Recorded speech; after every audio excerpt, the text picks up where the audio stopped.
মিশ্র সবজি চাষ করে পরিবার চালাচ্ছে জনজাতি মহিলা। কথিত আছে, পরিশ্রম ও নিষ্ঠার সাথে কাজ করলে সফলতা অনিবার্য। নিয়ম মেনে সঠিক পথে চলতে পারলে অবশ্যই জীবনে উন্নতি আসে। তার এক নতুন উদাহরণ দুর্যকন্যা জমাতিয়া। খোয়াই জেলার অন্তর্গত কল্যাণপুর কৃষি দপ্তরের অধীন দক্ষিণ ঘিলাতলি গ্রাম পঞ্চায়েতের ওয়াতিলং পাড়ার একটি জনজাতি পরিবার। বিশেষ করে সফলতার মূল ব্যক্তি বাড়ির গিন্নি এই দুর্যকন্যা জমাতিয়া। সে কঠোর পরিশ্রম এবং নিষ্ঠার সাথে মাঠে কৃষি কাজ করে পরিবারের আর্থিক অনটন দূর করছেন। সেক্ষেত্রে ওনার স্বামীও সহযোগিতা করে চলেছেন। কৃষি জমির পরিমাণ তেমন বেশি না থাকলেও অল্প জায়গায় একই জমিতে কয়েক জাতের ফসল একের পর এক করে চলছেন এই উদ্যোগী মহিলা, যার ফলে অল্প জায়গাতেই ফসল চাষ করে পরিবার চালাচ্ছেন। তবে ওনার সাথে কথা বলে জানা যায়, এই সফলতার পেছনে রয়েছে অনেক বাধা বিপত্তি। যেমন সময় মতো থাকে না জলের ব্যবস্থা, তারপর কৃষি দপ্তরে তেমন সহযোগিতা পাচ্ছেন না। তিনি জানান, মাঝে মধ্যে মূলর বীজ ঢেঁড়স বীজ পেয়ে থাকেন। কৃষি দপ্তরের কাছে আর একটু সহযোগিতা কামনা করেন। এখানেই সমস্যা শেষ নয়, এবার হচ্ছে সবচেয়ে বড় সমস্যা। এই এলাকাটি হাতি প্রবণ এলাকা, প্রায় বন্ধ হাতি লোকালয়ে প্রবেশ করে। তাতে ওনার যেমন ফসলের ক্ষয়ক্ষতি হয়, ঠিক এর পাশাপাশি বাড়িঘরেও বন্য দাতাল হাতি তাণ্ডব চালায়। এই প্রসঙ্গে জানান, বন্য দাতাল হাতি যখন ফলানো ফসল নষ্ট করে তখন বন দপ্তর থেকেও কোনো ধরনের সহযোগিতা পাচ্ছেন না তিনি। সবকিছু কাটিয়ে নিজের অদম্য ইচ্ছা শক্তিকে কাজে লাগিয়ে এবং কঠোর পরিশ্রমের মধ্য দিয়ে সফলতা অর্জন করার পাশাপাশি পরিবারের আর্থিক অনটন দূর করছেন। তিনি জানান, গত বছর প্রথমে একটি জমিতে পটল চাষ শুরু করেন, পাশাপাশি আদা বেগুন বর্তমানে সবগুলো তো আছেই, তার সাথে বর্তমানে লাউ চাষ করেন একই জায়গায়। সব মিলিয়ে একই জমি থেকে সময় ফসল পাচ্ছেন পটল, বেগুন, লাউ, উস্তে, বিভিন্ন জাতের শাক সহ আদা। কৃষি বিজ্ঞানীদের ভাষা মিশ্র সবজি চাষে তিনি শেষে জানান, নিজে কঠোর পরিশ্রম করে কিছু করতে চাইলে তা যে কোনোভাবে ফল পাওয়া যায়।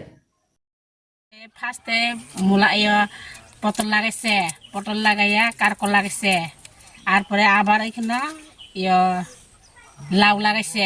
হ্যাঁ, লাউ লাগাই আবার এখন নিচে আবার বেগুন লাগাইতেছে, নিচে বেগুন এক ক্ষেতের মধ্যে ক্ষেতের মধ্যে আর ডেঙ্গা কয়েকটা ফালাইয়া কি একই ক্ষেতের মধ্যে? হ্যাঁ, একই ক্ষেতের মধ্যে। মানে কতটুক জায়গা আপনার?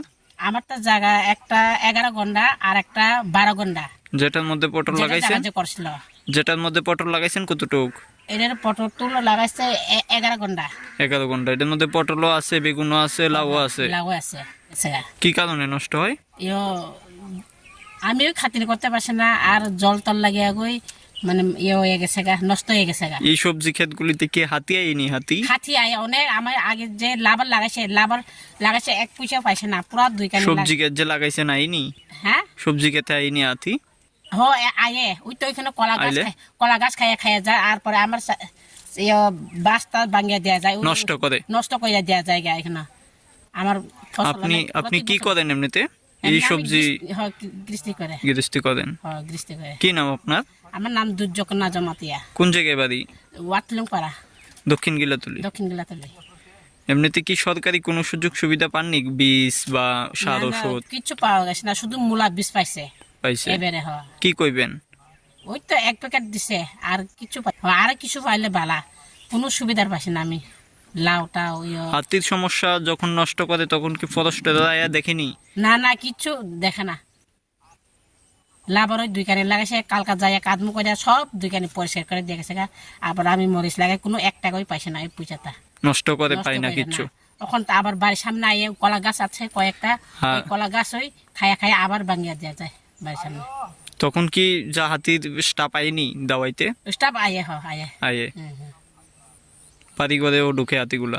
আমার তো গত বছরে 2 বছর ধান নিতেছে বাড়ির যাইয়া। বাড়িতে ধান লয়ে গেছে গা।